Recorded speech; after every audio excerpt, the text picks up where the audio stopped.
Hi, good evening, and welcome to this week's first edition of the Lall Show, where we tell it as it is. I am Michaela Prince, your moderator tonight, and with me here I have Mr. Kimal King, senior journalist here at Kaieteur News, a fresher face to the Kaieteur News radio team, Mr. Anthony Pantlitz, I got that right, yes, and the man of the hour, Mr. Glenn Lall, the publisher here at Kaieteur News. Tonight's discussion will be focused on the Gas to Shore project, something that has been covered, well, we're covering it extensively here at Kaieteur News, and it's widely debated. And we're going to focus on whether this project is economically and environmentally feasible for this country. Before we head into tonight's discussion, let me just remind the listeners and the viewers that you can call us on 226-7453 or send your WhatsApp text messages to 622-2222. You can also visit us on our Kaieteur Radio Facebook page, where we have the program being live stream. And I'm also being told that Mr. Christopher Ram, transparency advocate and attorney at law, will be joining us via the phone later down in this tonight's program. So, Mr. Lall, I hand over tonight's presentation to you. Thank you, Michaela. Sitting here, I am wondering where I can get some blood pressure tablets, because I receive a few calls from a few people telling me after they listen to my program, the pressure go up. So I think I want to appeal to these drug importers to please send me a box of pressure tablets so I can send some to these people to take down their pressure and put them back to normal. Gas to Shore, as of now, is putting a rope around the necks of all Guyanese. No feasibility study, no environmental impact study, no comparative study done on alternative solutions to the energy crisis, no risk analysis has been done. What that means in simple language is, if you're going into a business, you have to study the market to see if you will make money or not. That is one. Two, how it will affect the country and the lives of the people. There is a high risk playing around with gas. It's like a bomb. Anytime it can blow up and leave us with massive destruction. A little spark can destroy our fishes, human lives, the seabed, everything. And I mean everything can disappear. No research has done to see whether there is a better way to provide cheaper and cleaner electricity. And on top of all, no explanation is given to the Guyanese people from our leaders about this project. Good evening to you all, Guyana, wherever you are. A special good night to you.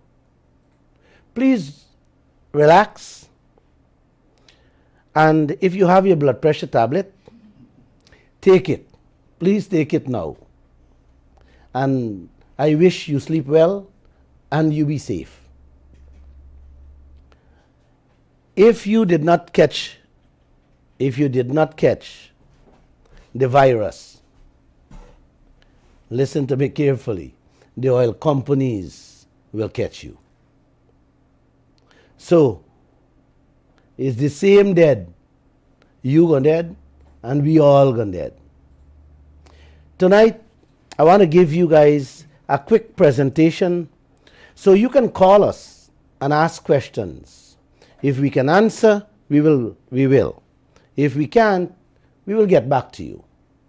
I am here to teach you the little I have learned over the years as to what is going on with our oil wealth and the oil industry. I am here to share the ins and outs, the tricks in the field of the oil business. You know, many experts say the first thing our government should do is begin a program in school from nursery to university, so that when our children reach the age of 16 to 20 or 25, they know and understand what the oil business entails. 5 years into oil and our leaders doesn't know a thing. They don't say anything. The people are just waiting, listening to hear what is this oil, what is there for us, what's going on. Not a single thing you're hearing from them. So let's begin this discussion so we can learn from each other. You know, had our leaders take their time to learn, we would have had better deals in those contracts. Instead, all Guyanese is wondering what's going on. I remember reading a study a few years ago in which they studied humans, and the way they think, who they are. And that study had to do with what they contribute, what the population contribute to a country. And they found out that 5% of the world population make things happen. 10% watch things happen. And the 85% is wondering what is happening in this world. In Guyana, I would say it's not 85% wondering. In Guyana, it is 99.9% wondering what is happening in this country. Ghana get trapped in which they're losing hundreds of millions each year on a long-term contract, gas contract them sign with the oil company. The World Bank endorsed and fund that project. Right now, them bleeding through them nose with them gas project. Many oil companies, many oil exports, including the international watchdog, warn Guyana to take heed, pay heed as to what took place there in Ghana. Right now, I said the last program, Ghana is losing in excess of 500 million a year for unused gas through electricity. Them losing so much, and guess who making the money? The people who providing the gas to them, the oil companies. That's the position where Exxon wants us to be in. Pay heed, brothers and sisters, for there's a saying, too late shall be the cry. Guyana is heading down that same road. This gas to shore project is another cash cow for ExxonMobil and ropes around every Guyanese neck. And don't think we can cut the rope. There is no escape. Surely death for us all with this gas project, which the PPP, the PNC, is pushing on us. Everyone thinks gas to shore will fix our blackouts and compete with the industrialized world. Yes, our leaders, your leaders, wants us to believe that. But I ask them all, do you really know what trap you're getting into? I don't think so. This is a dream our leaders have Guyana in. It's an illusion they're living in. It is nothing more than another cash cow for oil companies and their partners. We are paying them more, we are giving them more room to exploit and rob us. Let me explain. Them say Guyana don't have to pay for the gas. It's free. Now, which moron believes anything is free in this world? Nothing comes for free, my friend. Everything comes with a cost.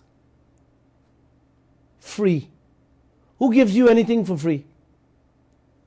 We already paid for the gas through the drilling for the oil. And let me put it very simple so that you can understand how we done pay for the gas instead of giving us free.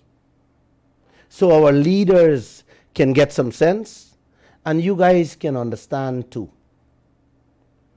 The extraction of oil comes with three things: gas, oil, and water. It's a triple flow. All three of these things flows together and them sits together in the oil basin. So when them pull up, all three comes up: the gas, the oil, and the water. Then it goes to the separation plant. The gas goes up in the air and burns as waste. That is garbage. You hear what I said? The oil, they're sending up in the air and it burns. It is waste, it is garbage. The oil goes into the ship, what we call the FPSO, the floating production ship. And the water, they dump overboard. Them call that water produced water. That helps to kill all the fishes. So you see how simple it is? Three things: the gas, the oil, and the water. The gas, they burn it because it's waste. The oil they collect, and the water they dump it back. We don't pay for the gas because it's already come up with the oil. So how can they tell us we getting the gas free? What free? What free? It's a waste that nobody wants, that them can't sell. It's a garbage. This is the cost. This is a cost. For Exxon, this is a cost. Them hustling to throw it on us, in which them will have to fork out cash to pay for polluting the atmosphere. This is a big money them running away from and say them giving us for free. The garbage coming to us for free. You know, when you pollute the air, there's a fee you have to pay. So they don't want to pay that fee. So they dump it on us and say, listen, you deal with the garbage. So this nonsense we're hearing from our leaders about oil companies giving us gas for free is nothing but bull, BS. it would cost us money and more destruction. Hear what the contract says. Guyana will foot the bill every cent for the production, usage, and disposal of the gas. So what I mean, we are now them garbage collector. The contract went on to say Guyana will pay for the whole framework involved in the offshore plant. You hear that? We're getting gas free. But the contract says we will pay for the entire framework involved in the plant. I hope you guys understand that. That is a whole operation by itself. That alone, that operation, will run us hundreds of millions of US dollars. Our leaders know this. Our leaders factor in this humongous cost to this project. Do they know what bill Exxon will hand us? Do they know this, Guyana? Guyana, this is like setting up another oil rig for the gas plant. Is another permanent platform, just like the oil platform them using for bring up the oil. And we all know setting up that platform, what cost that comes with. Liza 1, Liza 2, Liza 3, and the others that they're going on with. That runs in the billions. So we have to set up that platform, which we have to pay for. And it's not Lall saying this, guys. The contract says so. It's another complete project with high costs and expenses.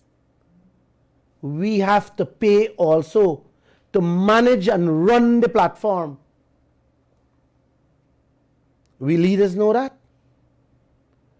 Them know Guyana have to stand the cost to operate and maintain that platform offshore for the next 100 years.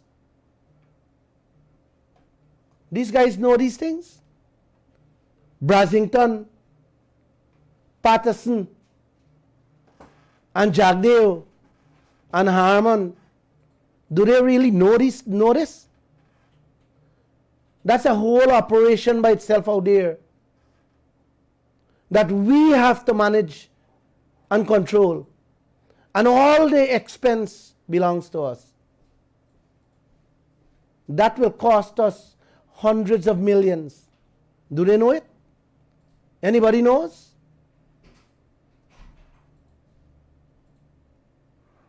Is Mr. Patterson and Jagdeo and the one and only who's put in charge of the project, Winston Brasington, knows? Come on. Brothers and sisters, when them done with us, with that gas project out there alone, Guyana will be paying double the price for gas on the international market. And listen, me ain't touch the cost of the pipelines to shore yet. Me ain't touch the cost of a feasibility study and consultant fees yet. Me ain't touch the gas to plant onshore at Wales yet. Me ain't touch the transmission lines to carry the electric in your homes yet. That is another discussion for another time. And I guess you want to hear a little more. What is in the contract? About all this free gas our leaders telling us about. Listen, Guyana would have to pay ExxonMobil for the transportation of the gas. Meaning every pipeline them connect to our offshore platform, we have to pay for it. Every connection they make, we have to pay. And there will be several pipelines bringing in gas from different locations to that platform. And as they move forward with the other drillings, connections will be made that will cost us in the hundreds of millions.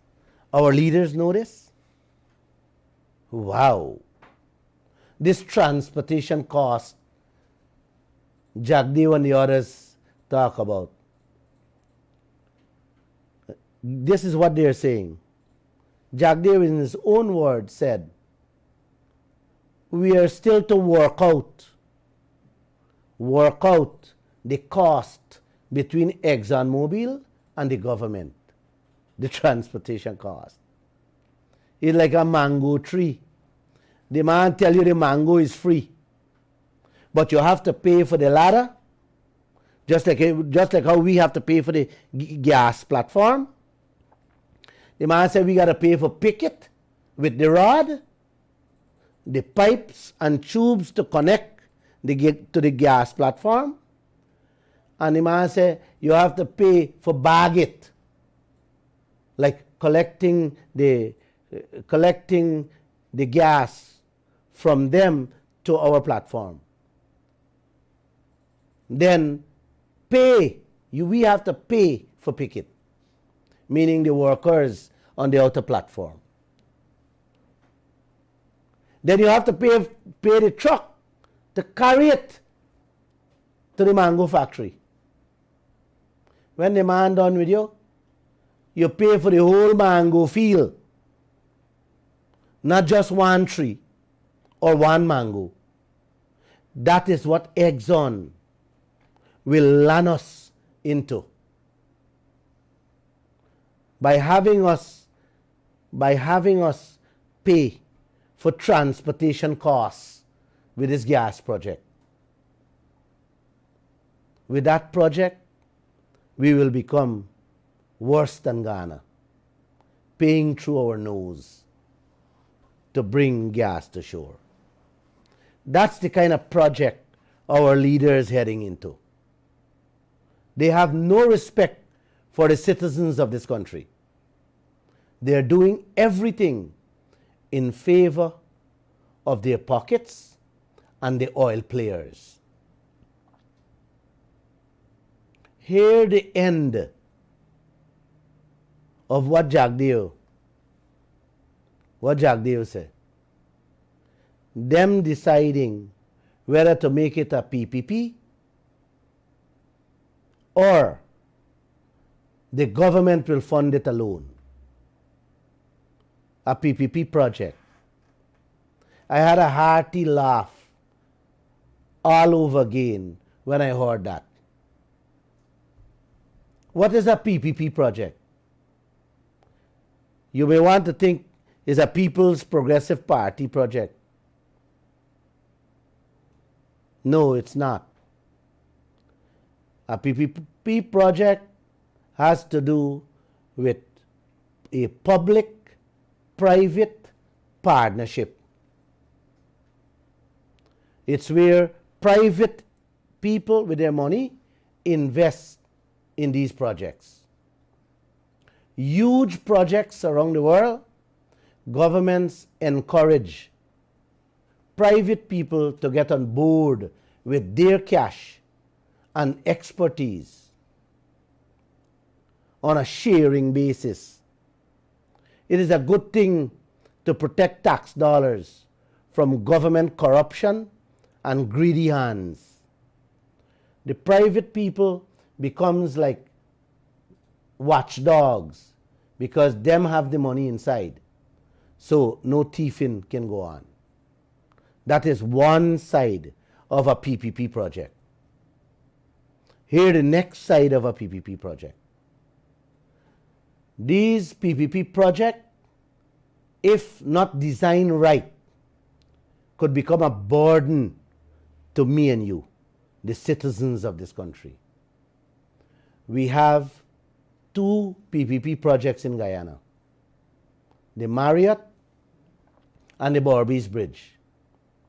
Both of them were designed by Jagdeo, Ashley Singh, and the same Winston Brasington, in which both projects were only paying the private unknown investors, not the government, not me and you, not the taxpayers that put in the chunk of the money into those two projects. The projects were designed to be a cash cow for the private investors only. I can talk a whole week on those two projects. Making gas to shore a PPP project. Guyana, we will be feeding two cash cows, Exxon and the private investors. So there you go with my little presentation, and now we can head into your calls. I need to hear you. Okay, thank you, Mr. Lall, for that very insightful presentation. Let me just remind the listeners and the viewers that you can call us on 226-7453. What, Mr. Lall, went? And I believe we have Mr. Christopher Ram on the line. Yes. Going on. All right, Vinay, you want to contribute? Well, no. If who is Yes, Kimal here. Okay, so he wants to ask me anything. Yeah, we are dealing with the gas to show project the government is running ahead to bring to us, to burden Guyana without any feasibility study done. And yesterday, Melinda Janki had asked President Ali to please come clean with the people to show us how this project is viable. And we are still waiting on a response from President Ali. What's your take on this gas to show project? In all matters pertaining to the operation of the Stabrook block, I go back to the agreement and what the agreement requires. It requires, for example, that there's a plan of utilization of associated gas. Now, remember, in the production activities of the contractors, they would be using natural gas. So, and for gas injection, gas lifting, and essentially, and the question is, what excess is there? It is up to the contractors then to include the utilization of excess gas in their development plan. Now, that would have been submitted to the minister, because remember, up to now, this whole legislation is based on a minister. Do we know whether the contractors, that's Exxon and the two other companies, Hess and Sinopexin, do we know whether they've done such a plan? And what is the proposal? Hello? Hello? Hello?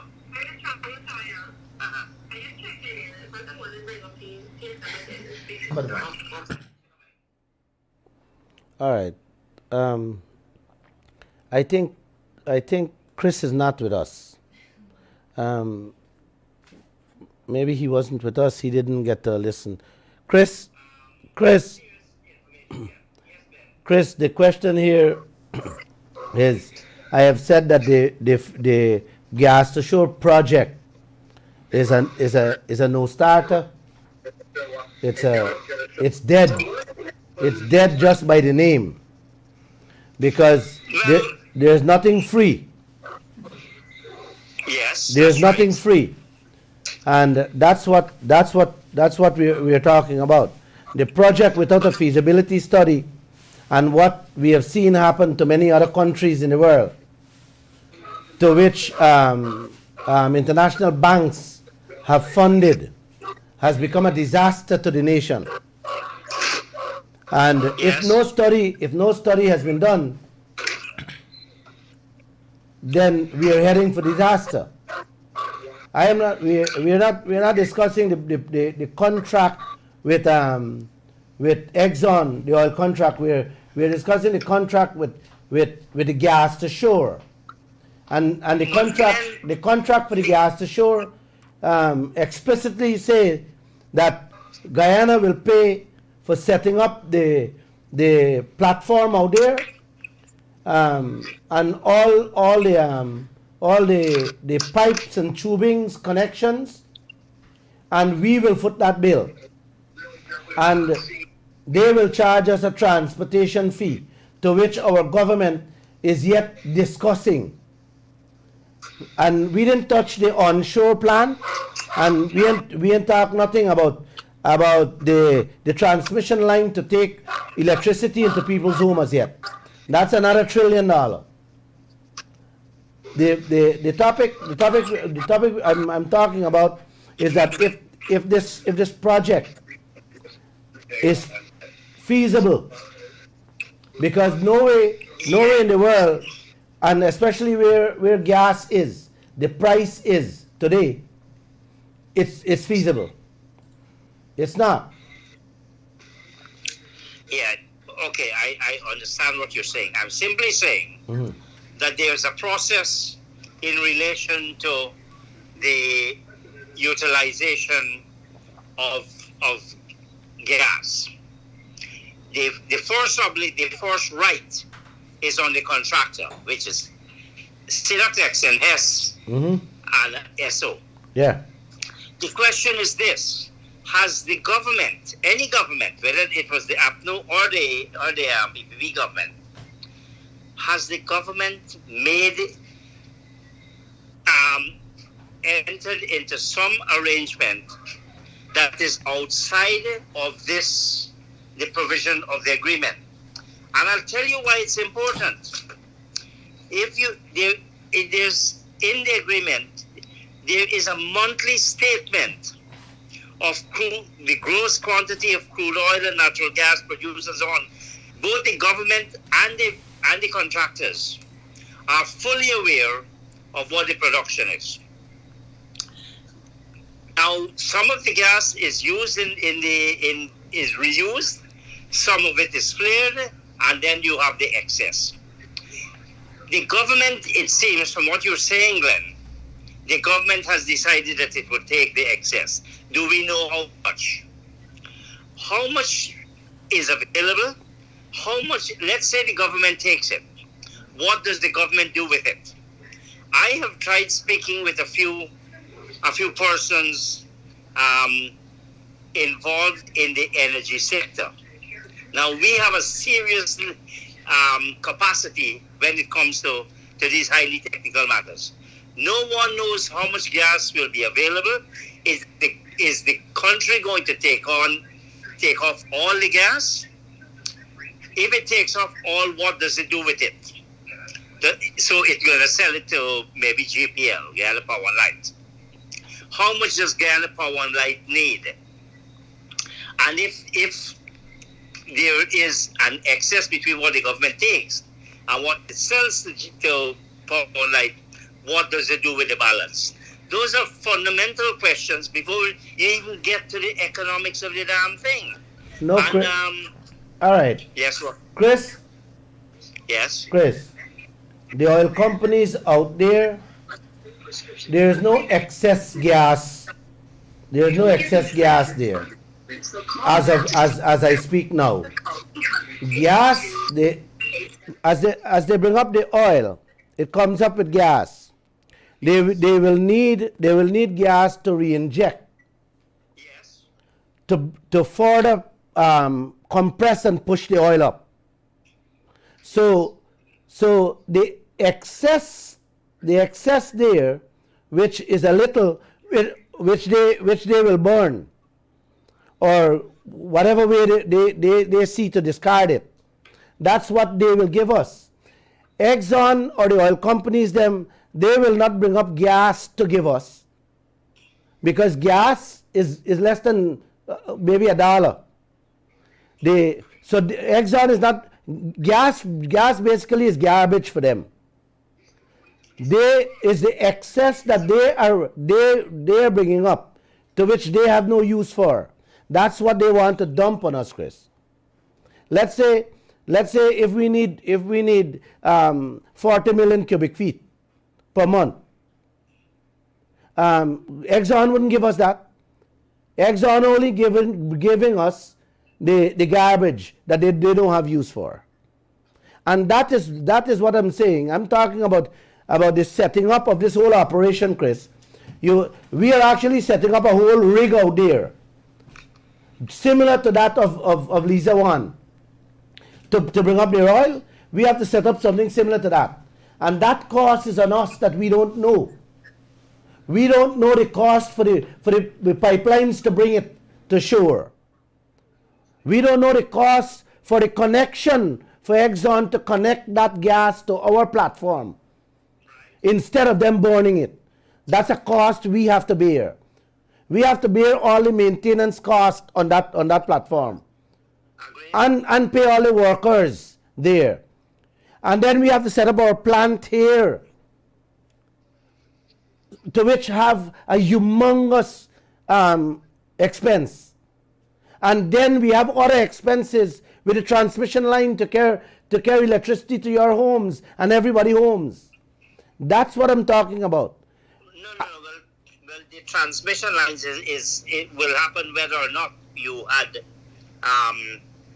the introduction of natural gas in the production of electricity. But your point is well taken. How much does it cost to set up the infrastructure? Oh my God.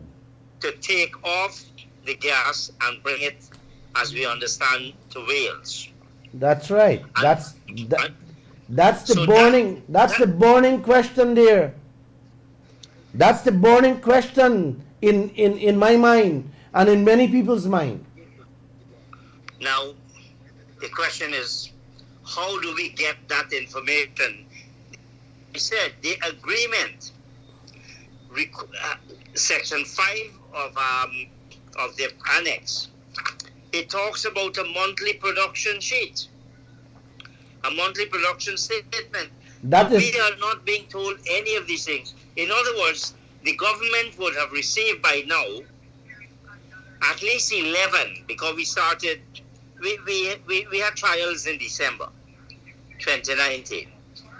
2020 we had a full year, and we should have had monthly production statements dealing both with quantity of crude oil as well as natural gas. So we don't know what the government knows. Well, I think, Chris, that it is very clear on the natural gas, because they have been flaring it. You see, Chris, our oil basin, the sweetness of it, the oil is ready to come up right away. So they will not need much gas to re-inject to push it up.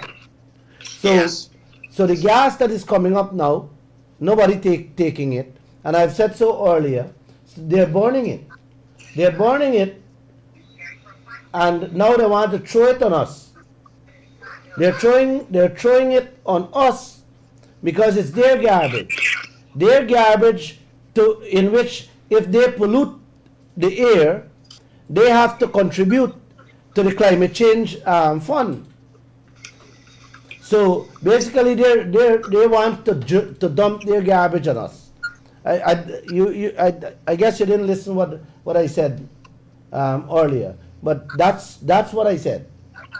So we are basically collecting their garbage, and I also talk about they're talking about making it into a PPP project, and you out of all person understand Guyana's PPP project, the Marriott deal and the Barbies Bridge, in which both deals only benefited the private players.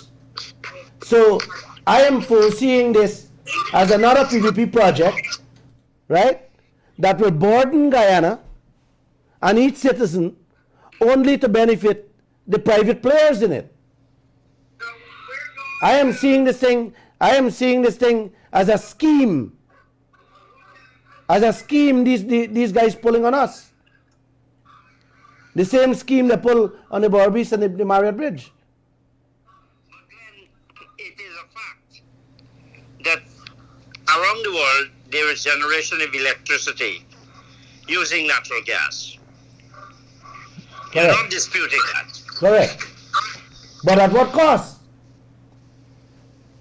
Well, if it's done in a logical way, and a cost-effective way, it's quite possible. But given that, I take your point, I share your grave concern. This thing is over 120 miles outside. And that's just the cost, first of all, of setting up all the pipelines, the cost of delivery. Forget the risk and insurance. We were talking about insurance with ExxonMobil. What about Guyana? So those are all expensive costs. What arrangements have we made with GPL? Is this going to be forced down GPL's throat? Do they have to take it because the government says you must take it? And why will? Well, these are all fundamental questions that nobody seems to want to answer. Nobody seems to think that they have a duty to disclose to the public, because in the final analysis is always the taxpayers who have to foot the bill. That's the reality. Thank you. I'm happy. I'm happy that you said that the government will force it on to GPL and it will trickle down to the people. It's precisely what I did with the Barbies Bridge. That is precisely what I did with the Barbies Bridge. The Barbies Bridge could not make money for the investment. That's why they stopped the boat crossing and forced people to use the bridge just to fill their pockets, because the government wasn't getting anything out of it. Is the private players were getting. So I am fearful that this is the same scheme the administration wants to pull on Guyana again. I think the difference is with the bridge, because remember the bridge, after 25 years or 21 years, comes into the ownership of the government and people of Guyana. But this gas business is a different proposition altogether. Chris, it is so risky. The Chris, sheer numbers. Chris, it's the same thing. It's the same boot.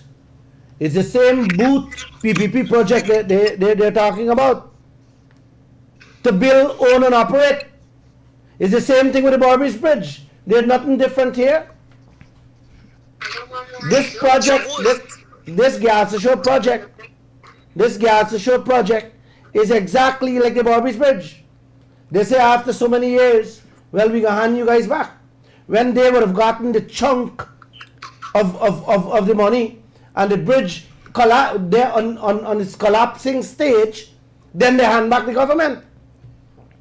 I I am afraid that this is exactly, if they go down this road with this project, with a PPP one, then we got problems.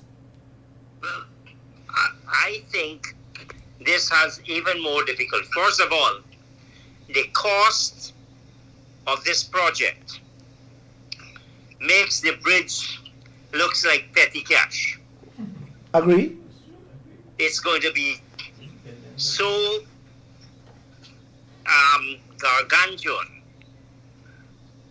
and you wonder, where is this money going to come from?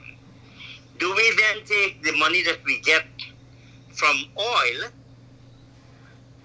to finance gas? Chris, Yes. many experts have asked the same question. You're getting a few dollars and you're going and invest it in the few cents, you're going to put it into a project that cannot generate profits for the country. What kind of money are we getting from our oil now? We get $185 million that can't even buy candy in 2020. And this project will run us another 5-year project, oil money, if we continue to get the same thing like 2020. Then what kind of business are we doing, Chris? You see, the analogy that I would make, rather than with Garbage Bridge, is the Mila Falls. That's a beautiful. And it's almost mind-boggling. Surely we, as society, has a right to know. And I wonder why we're not going to have Petroleum Commission, or it's taking so long to set up any institutional framework. Is it to allow the politicians and the technocrats to just do whatever they want outside of the realm of knowledge and publicity and the accountability? I mean, nobody knows. Glenn, we should not. No civilized country should be going into this kind of discussion we're having. Surely, we have a right to know what's happening, and the government has a duty to let the public know. I agree with you, Chris. But we're not getting anything from these players. We're not getting anything from the PPP, the PNC, or the AFC. As a matter of fact, our opposition leader Harman had a press conference last week again for this maybe the 10th times, and cannot get together his oil team that he promised this nation to put together and sit down and talk to the nation about the role them play in this oil sector. They are all quiet. I think maybe they're just quiet because they really don't know what they're doing. Of what they've done, and now they are not in a position to discuss anything objectively and with a sense of knowledge and intellect. Where is it? So who is going to do the talk? But Glenn, if you do not have the information, how do you make a decision? And I'm talking with the public now. We're not even sure that the government has, but as I said, the agreement suggests that the government has all the information in terms of both crude oil and natural gas produced. The government is making their own arrangement with ExxonMobil.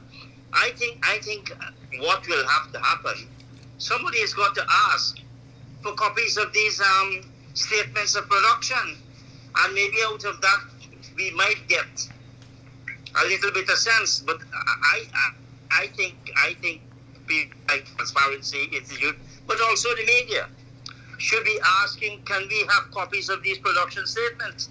And out of that, you can then get information at least in terms of the gas produced and how and what has been used.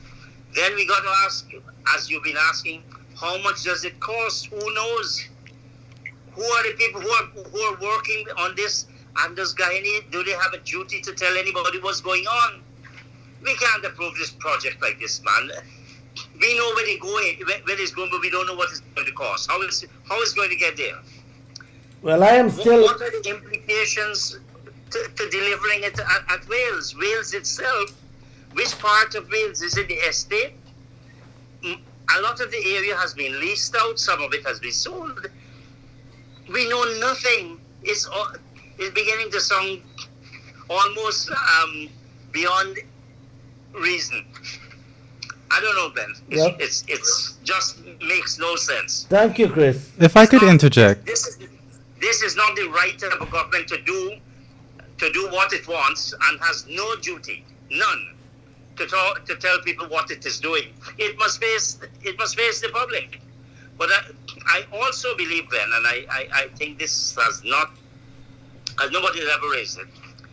You have Exxon, Sinat, Nexon, and Hess exercising sovereignty over our country, and they have no duty to provide any information to anybody. What kind of story this? Yes, I know.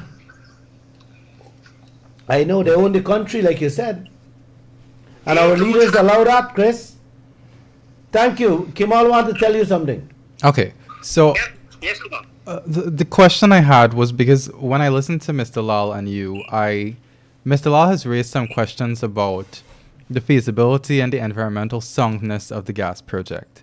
But Mr. Lall has said that the Shore project is doomed on the face of it, or something like that. And you are saying that you think there's a way we can use the gas and make it beneficial for the Guyanese people. And I think there's a lack of consensus there. Mr. Lall, are you totally against lifting the gas? No. Using gas to benefit Guyana, nobody has a problem with that. There isn't a problem with that. Yeah. My problem is the cost the gas to shore will hit us with. It will be a non-starter. You know, it's like it's like buying a bottle of beer for $5,000 when you can get a bottle of beer for $300. You understand? You wouldn't go buy a bottle of beer for $5,000. No. Well, that's what I am talking about. The cost that comes with it. It's not feasible. It's not economically viable. That's what I'm talking about. We have to do the analysis. You understand? You have to check that to make sure it's a business. Isn't it? You just don't go pick up things and say, bring it and I'll pay. No. Business and country don't run that way. All right. So theoretically speaking, if we conduct an analysis and we Correct. develop the capacity to properly audit and monitor these costs, do you think there is a configuration or a situation where we could make a plan that makes the Gas to Shore project work? Brother, you guys carried that story yesterday in which Melinda Janki is begging President Ali to please tell this nation, show us how this project that you guys going to embark on this country, the feasibility. Show us how this thing gonna make us better. That's all. Show us. You need to tell us. Because at the end of the day, we will have to pay, Kimal. The people will have to pay. It's a very simple question. Show us. Guyana, you embarking on this project? Man, come tell me how we gonna make money. That's all. How this thing gonna benefit Guyana. How we gonna get cheap electricity? How we gonna get cheap electricity to compete with the industrialized world to produce things? It's as simple as that. I can't make that more simple than that. Okay, so let me preface Miss Melinda Janki's statements a little, because I think Miss Janki, her bottom line is that she does not want the oil or the gas to come out of the ground. No. Period. She didn't say that.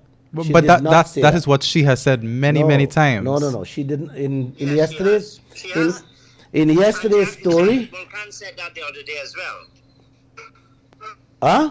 There is a view that you should not you should leave it in the ground. Well, there is a I view. think, Of course, Chris. But I believe that's the view of Ms. Janki as well. Yes, that is her as view. well as Dr. Janet Volcan. Chris. But Chris. Kemal, I think, hold on, Glenn, can I please? Because Kemal asked you a question. Kemal, I don't think it's a fair question to Mr. Lall. Which It is question? for the government to justify it. Mhm, Correct. yeah. Not for Mr. Lall. Mr. Lall does not have the information. No. Whether Mr. Lall is saying that, look, even in the absence of information, he knows this thing cannot work. There is maybe that kind of view, and because of the sheer numbers, it just seems illogical. Hmm. But it is for the government to provide the information, not for Mr. Lall Correct. to do it. Right. Correct. And the government is being unduly stubborn. In fact, irresponsibly stubborn, Correct. arrogantly stubborn, Correct. in not offering any information on a project that is going to cost the Guyanese taxpayer millions and millions of dollars. Correct. You cannot provide this kind of information. That's gross irresponsibility. Right. That's right. As You I can. say, that's arrogance. That's right, Chris. Thank you. You cannot stay quiet and don't tell us and push us onto the gallows. And that's where I am seeing our leaders pushing the Guyanese people. You need to come out, like Chris said, come out and let us see. Show us, tell us. Well, listen, guys, this is what we sign on to, and these are the breakdown. And this is how Guyana will benefit. It's a simple man, like buying mango. If I'm going to invest your money in buying mango to sell, me gotta be able to tell you, Kemal, well listen, I have this market here. Look, these are the people. This is what I'm buying it for. This is what will cost transportation. This is what we will pay for handling. And this is what we'll sell for. That's basically what it is in an ABC language, man. A simple, quick question for you, Mr. Lall and Mr. Ram. Does Trinidad has gas to shore, and did it work? Did the gas for shore in Trinidad, did it work? Did it benefit them? Yes, Chris, Trinidad business is gas right now. You understand? So that's their business. Gas is not Guyana business. The oil companies them out there is not running gas business. They're running oil business. You understand? So it's a difference between Trinidad and Guyana. That's their business. They have plants. They have been supplying maybe for 100 years. They have been supplying gas to America. That's their business. So you can't equate Trinidad with Guyana.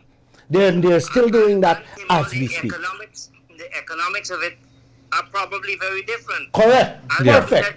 let us not forget the 124 miles we're talking about. Thank you. Thank you. Thank you, Chris. It's, So is there any, so it's, Is there any benefit to the gas to shore for Guyana? There will be. You're asking the same question in a different. We Yes, don't yes. know. We cannot know without information. But let me answer him differently, Chris. Thank you. Thank you. If there will be any benefit, there's the same question, Chris, you're asking. We can only know that if we know how much this project will cost us. It's as simple as that. So listen, no, Chris, I'm happy. I'm happy that we get these type of questions, and I want these kind of questions. Because these kind of question tells us when we speak how many people able to understand what we talk about and how we say it. So Guyana, I am still waiting. Chris, I want some questions from Guyana. Let's hear some questions. Okay. So we have a lot of comments rather on our Facebook Live. Questions. Let me see questions. Do you have any questions, Kemal? In the meanwhile, let me look through these. Well, I had jotted down some notes about some statements that Mr. Lall made. Mr. Lall had also, in criticizing the proposed gas-to-power plant, pointed to the matter of the environmental risk. And he pointed to an explosion, the possibility of explosions, the possibility of pollution. Well, the pollution that would happen from the burning of gas. And in an earlier conversation with Mr. Lall this afternoon, I had pointed out that if we're going to point to the likelihood of pollution with gas, then it sounds a little nonsensical for you to at the same time support the production of oil, which pollutes much more than gas. Yes, but yes, oil pollutes more than gas. But you have to understand that you don't have a car, and I have a car, and Chris have a car, and the world have cars, and cars only can run with the oil, right? So oil is still needed in this world today. It's not oil. Oil still brings in money into the world's economy. So the gas is the issue. If the oil is greater than the gas, hence Exxon burning the gas. You follow what I'm saying? I follow. So oil is needed. Oil is a commodity. Oil is money. Gas is not. So, quick question. Is the oil company goals to help build up Guyana or to bankrupt Guyana? The oil, Company, is it their goal to help us or to hurt us? my friend, Chris, you want to answer that? Nobody is here. They didn't come here because they love Guyana. They came here to look for. They came here to look for black gold, and they found it. And they've been able to negotiate because of the stupidity of the people they were negotiating with, treating a post-discovery agreement as a pre-discovery agreement. That's what Trotman did. So they are laughing all the way to the bank. For the first time, Exxon share prices look like it's it's not such a bad thing after all. And so they didn't come here because they love us. They came here to look for opportunities for their own shareholders to build their asset reserves in their balance sheet, which of course helps them in terms of their attractiveness to investors. In terms of the environment, whether or not we have the gas to shore project, impacts on the environment to the extent that we're converting our electricity production from heavy fuel to the natural gas. Natural gas is more efficient. It's not. It still is a fossil fuel, and to that extent, we will still have problems with the environment. So the other issue, and I thought I heard Dr. Adams mention this the other day. What's the possibility? Does it make Guyana more at risk for natural disaster because of the types of economic activities impacting on the environment that accompany oil and gas production? We don't have that discussion, and it's unfortunate that nobody wants to. The government, and in this regard, we're talking now with the PPP government. It is not willing to engage or to involve the public in Guyana, despite Article 13, but more importantly, not Article 13. Article 13 is aspirational, but Article 149C, it makes this kind of inclusionary participation a human right, but it's being violated. And you got to congratulate Glenn for his real persistence on how he's embracing the cause. Thank you, Chris. If the government keeps ignoring him and ignoring Melinda Janke and ignoring all the other voices, where do we go from here? Yeah, thank you, Chris. I would have answered his questions a little different when he asked that Are the oil company here to help us or to break us? My friend, let me tell you something. Every single human being in this world wants to make money. And they wants to make money anyhow, any form. Whether they push you down, whether they hang you, or whatever they do. They're here in this world. It's human nature to make money. And they want to make as much as they can out of you. And if they find you a moron, trust me, they're going to ride you, not only in the front, but the back and everywhere. That's how I would have answered that question. Yes.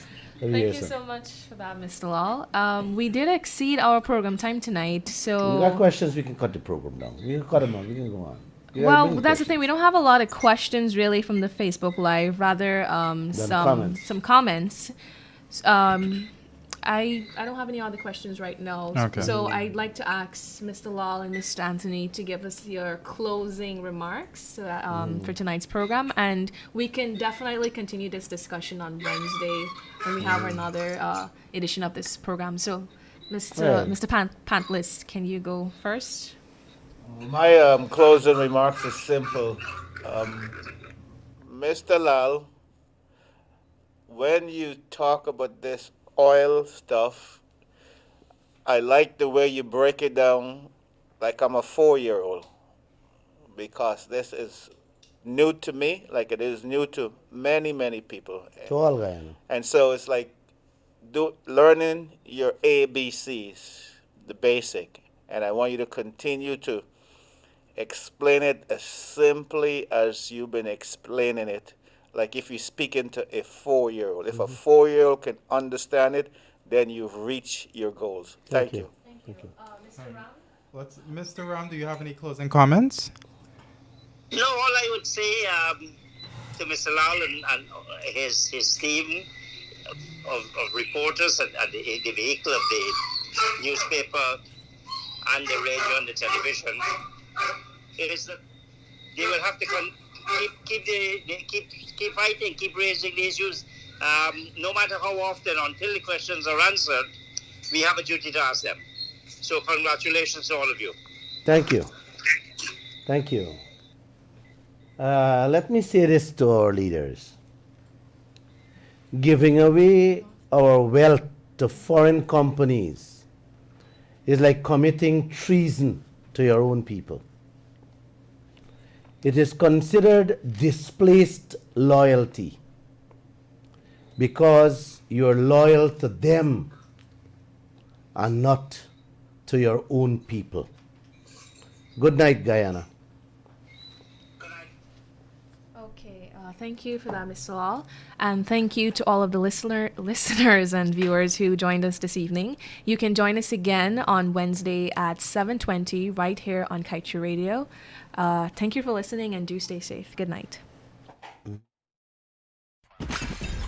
The third world is not poor. You don't go to poor countries to make money. There are very few poor countries in this world. Only the people are poor. When people didn't have enough to eat, when people were driven to the edge of desperation, there's billions to be made there, to be carved out and to be taken. The capitalist European and North American powers have carved out and taken the timber, the bauxite. They have taken out of these countries. These countries are not underdeveloped. They're overexploited. They're overexploited. They're overexploited.